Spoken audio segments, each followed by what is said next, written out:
Edouard, bonjour. Bonjour Xavier. Bienvenue dans ce nouvel épisode de Nous Entrepreneurs, où, comme je te l'ai déjà expliqué, le sujet est de donner la parole aux entrepreneurs, qu'ils nous parlent de eux, qu'ils nous parlent de leur belle personne morale, qu'ils nous parlent de l'entrepreneuriat. Donc, je t'ai presque posé la première question, donc je te la repose. Qui es-tu, toi, Edouard, et qui est ta belle personne morale, unique avec un S, ce qui est assez amusant, je te laisse t'exprimer. Exactement.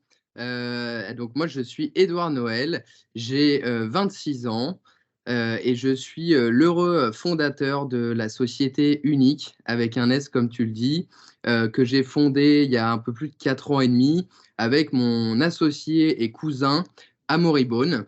Et donc, on a fondé Unique car on souhaitait accompagner des entreprises et des collectivités dans des solutions d'écomobilité via le vélo assistance électrique. Et donc, on a en parallèle de cette activité B2B, une activité B2C, où nous gérons un réseau de magasins pour les particuliers à Lyon et Chambéry. Bon, très bien. Alors, ma proposition, c'est que tu puisses nous dire justement en quoi tu es unique avec un S, puisque location de vélo, il y en a un certain nombre. Donc, location de vélo, c'est ce que tu fais, mais tu nous as pas dit qui tu es, qui est ta belle personne morale, qui est son unicité, qu'est-ce qu'elle est comme, qu'est-ce qu'elle exprime et quelle valeur elle veut apporter au monde. Tout à fait. C'est vrai que donc on est deux cousins à avoir monté notre société. Évidemment, les valeurs, c'est quelque chose de très important pour nous. On avait commencé notre société, donc notre structure s'appelle la SAS Nobility.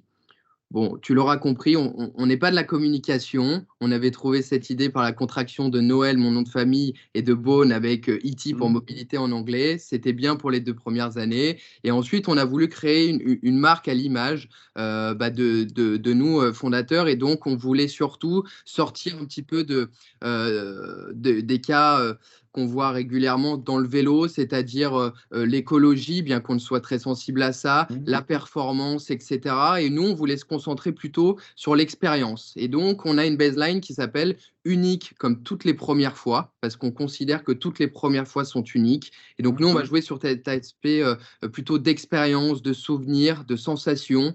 Et donc, voilà, c'est ça qui nous a attirés. On avait envie de le mettre en avant et surtout aussi casser les codes, puisque dans unique, personne ne peut se douter qu'on fait du vélo électrique. Très bien. Voilà. Donc, j'aime bien ton complément par rapport au cerveau gauche de on fait du vélo, etc.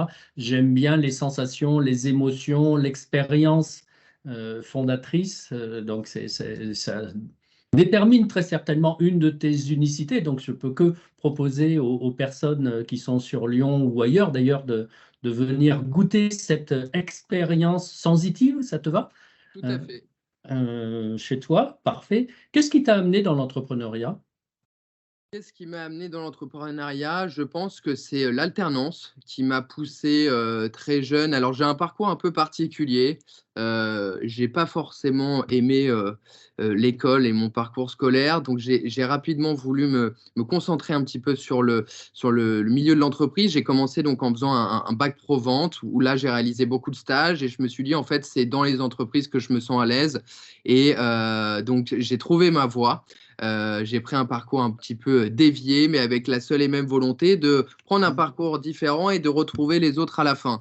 Bon, avec sans prétention la volonté évidemment de passer au-dessus des autres. Et donc, j'ai continué en faisant un BTS NRC en alternance dans une société qu'avait fondée d'ailleurs mon associé actuel. Et puis, rapidement, on s'est dit, il faut qu'on fasse quelque chose ensemble, tous les deux. Et donc, on a créé en 2018, à la sortie donc, de ma licence que j'avais réalisé dans une école de commerce à Grenoble.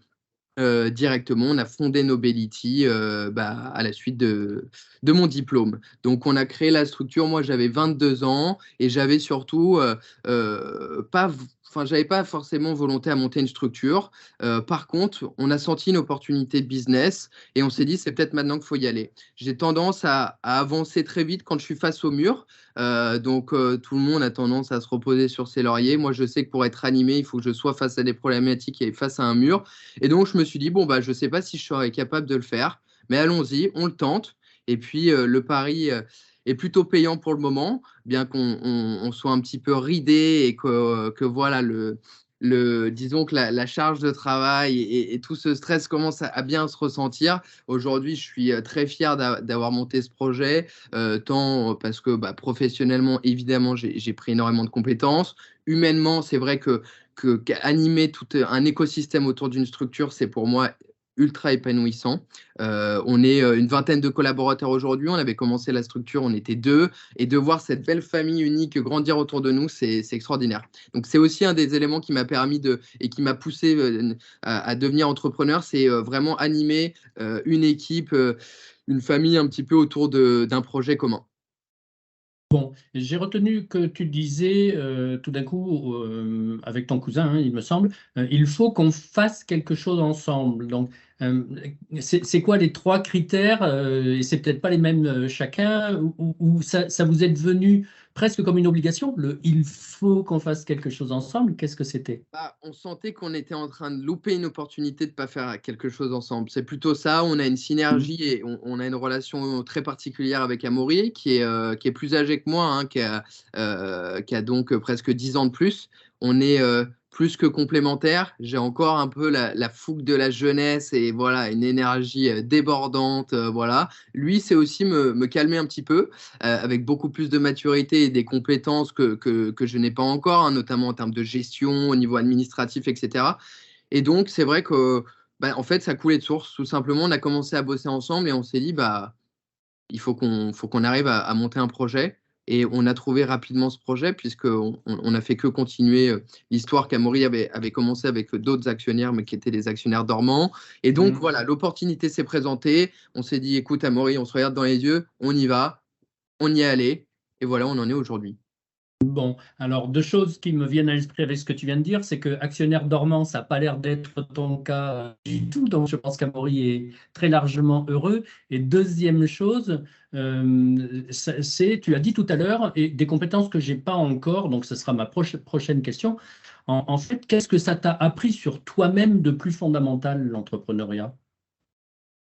Ce que ça m'a appris, c'est que rien n'est impossible. C'est-à-dire qu'aujourd'hui, si je reviens 4 ans en arrière et que je me dis qu'on en serait là aujourd'hui, je l'aurais potentiellement pas cru. Je l'espérais, mais c'était délicat voilà. Et ça paraissait à l'époque prétentieux de se dire qu'on pourrait en être là aujourd'hui, hein. Avec voilà, on développe notre chiffre d'affaires depuis 4 ans. On a fait grimper les équipes et le nombre de salariés. On a une croissance. On fait x2 chaque année, donc c'est extraordinaire pour nous. Et c'est surtout qu'en fait, on a tendance en tant qu'humain et à certains moments de vie, avec la confiance en soi qui peut, à certains moments, être en dents de scie, se dire que les choses sont impossibles. Moi, je pense que j'ai plutôt cette vision à foncer tête dans le guidon sans vouloir faire de jeu de mots parce qu'on en fait souvent dans le vélo. Je Eh les oui. connais toutes d'ailleurs, ces petites blagues. Et donc voilà, ce que ça m'a appris, c'est qu'en fait, il faut reculer devant aucun problème. Évidemment, tout est compliqué à un certain moment, à un certain niveau, mais que voilà, il faut garder l'espoir, il n'y a que ça qui marche. Mais ne surtout pas, ce que ça m'a appris aussi, c'est de me dire qu'on imagine toujours qu'en fait, plus l'entreprise grandit, plus on est serein et que voilà, on a la vie tranquille. Eh bien, ce que j'ai appris, c'est que c'est tout l'inverse. Au plus on grandit, au plus les problèmes sont importants. Et donc, voilà, ne jamais se reposer sur ses acquis, constamment essayer d'apprendre. Et ça nous permet de faciliter la vie de tous les jours pour rester au Bon, niveau. alors, je vais quand même intervenir sur ce que tu viens de dire pour que les entrepreneurs qui t'écoutent ne prennent pas forcément tout ce que tu dis. Et sur le sujet en fait, ce que je vois moi avec les entrepreneurs que j'accompagne, c'est qu'ils en sont à la marche X. Nous arrivons à la X plus 1 et ils disent tous ces problèmes-là, maintenant c'est facile. Et je leur dis, oui, mais la prochaine marche, c'est la même difficulté. Et en fait, c'est le même niveau de difficulté qui se répète, mais comme tous les athlètes du monde des affaires, ces mêmes difficultés-là sont d'un autre niveau, mais c'est les mêmes difficultés et ça t'amène vers des sommets toujours plus hauts. Exactement. Donc non, non, mais il y aurait aucune volonté de vouloir décourager, bien au contraire. C'est juste de se dire que, en fait, finalement, les objectifs qu'on se fixe en tant qu'entrepreneur, évolue chaque jour et qu'il n'y a jamais une fin en soi, que ce soit dans la réussite, mais aussi dans la défaite, hein. C'est-à-dire que Oui. dans une défaite, on a toujours des possibilités. On est le très bon exemple, hein. Le marché du vélo électrique n'a jamais aussi bien marché que depuis qu'on a eu la crise du Covid. Alors, je vous avoue que je t'avoue que pour être transparent, au moment où le Covid est arrivé, on se demandait un petit peu où on allait. Et puis finalement, ça a été une opportunité de business énorme pour nous. Donc voilà, c'est pour ça qu'il faut toujours rester fixé sur ses objectifs, avancer, évidemment être conscient et pas forcément que tête dans le guidon parce qu'il faut prendre en considération tout ce qui se passe autour. Mais en tout cas, voilà, rester focus, c'est très important. Bon, et tu as parlé à l'instant de réussite et de défaite. Donc oui, je pense que en tant qu'entrepreneur, nous parlons beaucoup de réussite. Bon, ok. Pour autant, ces réussites-là cachent beaucoup soit de défaites, soit d'expérience, soit de feedback. Chacun mettra les mots qu'il veut, soit de difficultés. Quelle est la plus grande difficulté, même si tu me parles de Covid, quelle est la plus grande difficulté que tu as rencontrée en tant qu'entrepreneur? La gestion du stress, je pense. Mhm. C'est vrai qu'on est confronté et moi j'ai la chance et un petit peu le désavantage de mon âge, c'est-à-dire que, il y a certains problèmes que je n'imagine pas, donc ça me permet effectivement d'avancer, sans trop me cloisonner le cerveau. Mais par contre, effectivement, on a l'impression de finalement, parfois être, de ne pas avoir les épaules, de gérer des problèmes qui nous dépassent. Et c'est vrai que au plus l'entreprise, grandit, au plus on a une pression, au niveau, humain. Aujourd'hui, voilà, on est fiers de ça, mais on a une équipe de plus de 20 personnes, donc il ne faut pas les décevoir.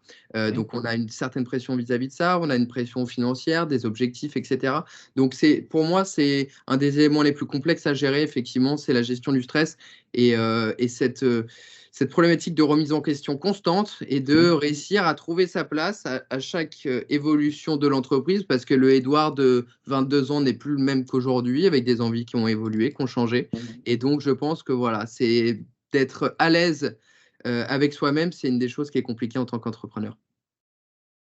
Mais écoute, je te propose que ce soit le mot de la fin. J'aime bien être à l'aise avec soi-même. Oui, Donc oui, c'est compliqué, mais le compliqué, c'est notre quotidien, à nous entrepreneurs, hein. Si c'était oui. simple, ça se saurait. Donc je préfère rester sur être à l'aise avec soi-même sans rajouter de qualificatif par rapport à ça. Merci Edouard pour cet entretien. Merci beaucoup, Xavier. À bientôt. À bientôt. Bon après-midi. Au revoir.